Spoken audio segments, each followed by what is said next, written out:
आजकल के समय में जब भी इमरजेंसी के लिए पैसों की ज़रूरत पड़ती है तो लोग बैंकों में जाना प्रेफर नहीं करते क्योंकि वहाँ पर कागजी प्रोसेस काफ़ी ज़्यादा लंबी होती है।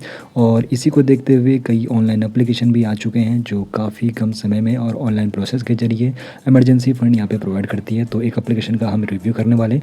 तो हम समझेंगे यहाँ पर क्रेडिट बी के बारे में आखिर ये क्या है, इसकी वैधता और सुरक्षा कितनी है, क्रेडिट बी के फ़ायदे और नुकसान कितने हैं। तो चलिए विस्तार से समझते हैं। तो जब भी आप लोगों को इमरजेंसी के वक्त अगर लोन की ज़रूरत पड़ती है तो डिजिटली ये प्रोसेस होती है, लेकिन कई आप लोगों को एप्लीकेशन प्ले स्टोर पर मिल जाएंगी जिनमें कई यहाँ पर फेक भी होती है और काफ़ी नुकसान भी लोगों का कराती है। तो हम यहाँ पर जिस एप्लीकेशन की बात कर रहे हैं वो है क्रेडिट बी। तो आखिर क्रेडिट बी है क्या और इस एप्लीकेशन के बारे में विस्तार से आप लोगों को यहाँ पे बताने की कोशिश करूँगा। तो क्रेडिट बी जो एप्लीकेशन है ये डिजिटल लैंडिंग प्लेटफॉर्म है। तो आपको बता दूँ ये खुद लोन नहीं देती है बल्कि अपने जो रजिस्टर्ड बैंक होते हैं और एनबीएफसी होती है तो उनको जोड़ता है और फिर वो यहाँ पर लोन प्रोवाइड कराते हैं आरबीआई से जो रजिस्टर होते हैं।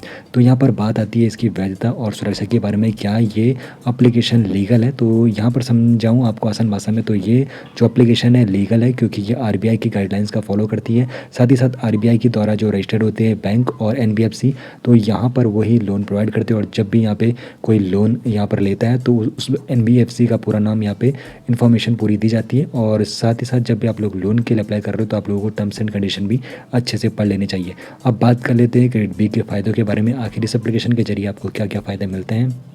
अब यहाँ पर लोन लेने की जो प्रोसेस है पूरी तरीके से ऑनलाइन रहती है। यहाँ पर जो दस्तावेज़ लगते हैं जिसमें पैन कार्ड और आधार कार्ड आप लोग को अपलोड करने होते हैं, उसके बाद अपनी एक सेल्फी वेरिफिकेशन के लिए देनी होती है। उसके बाद कुछ ही मिनटों में पैसा आप लोगों के बैंक में पहुँच जाता है। और यहाँ पर जो अमाउंट आप लोग पर्सनल लोन ले सकते हो 6,000 से लेकर 10 लाख रुपये तक का आप लोग यहाँ पे पर्सनल लोन के लिए अप्लाई कर सकते हो। बाकी जो यहाँ पर किस्तें रहती है तो आप लोग 6 महीने से लेकर 60 महीने तक की किस्तें अपनी यहाँ पे बना सकते हो। तो अपने हिसाब से आप लोग अपनी ईएमआई भी यहाँ पे सेट करा सकते हो। अब जो लोग नौकरी पेशा वाले होते हैं अगर उनकी जो मासिक वेतन है 10,000 रुपये भी है तो वो लोग भी यहाँ पर अप्लाई कर सकते हैं, वो लोग भी पर्सनल लोन के लिए अप्लाई कर सकते हैं।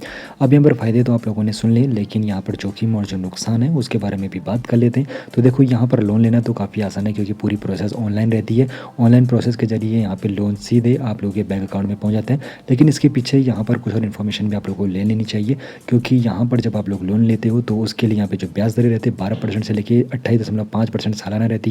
उसके बाद प्रोसेसिंग फ़ीस भी रहती है, टैक्स भी रहता है, फ़ीस पर 18% का जीएसटी देना होता है।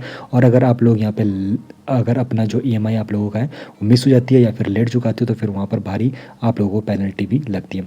अब यहाँ पर देखो अगर आप लोगों की कोई ईएमआई मिस हो गई या फिर आप लोगों ने समय काफ़ी ज़्यादा ले लिया तो ऐसे में जो यहाँ पे क्रेडिट बी के कस्टमर केयर है या फिर एजेंट रिकवर है तो वो आप लोगों को काफ़ी परेशान भी करते हैं। ये भी यहाँ पे सुनने को मिला है इस एप्लीकेशन के रिगार्डिंग। तो देखो अगर आप लोग लोन ले रहे हो तो आप लोग को अपनी किस्तें समय पर चुकानी होगी। अब यहाँ पर फाइनल निष्कर्ष क्या बनता है, तो क्या ये एप्लीकेशन वैलिड है, तो क्या ये एप्लीकेशन आप लोगों के लिए फ़ायदेमंद रहने वाली है। तो देखो अगर आप लोग अपनी ईएमआई समय पर चुका सकते हो तो फिर आप लोग ऐसे में पर्सनल लोन या फिर इमरजेंसी अगर आप लोगों को फ़ंड चाहिए तो आप लोग उसके लिए इसका इस्तेमाल कर सकते हो क्योंकि बैंक में जो प्रोसेस रहती है काफ़ी लंबी रहती है, कागजी प्रोसेस वहाँ पर काफ़ी ज़्यादा लंबी रहती है।